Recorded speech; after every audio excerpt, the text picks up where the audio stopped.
దుర్గవు నువ్వే అమ్మా కలకత్తా కాళీ మాతవే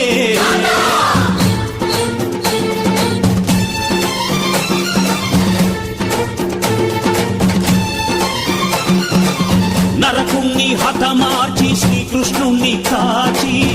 సత్యభామై శక్తే చూపినావే నరలోక భారాన్ని భూదేవై మోసి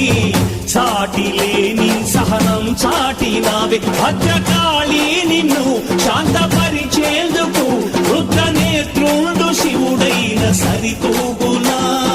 బ్రహ్మకు మేధస్సు విష్ణుకు తేజస్సు నీ పదధూళిని తాకక వచ్చనట బ్రహ్మకు మేధస్సు విష్ణుకు తేజస్సు నీ పదధూళిని తాకక వచ్చనట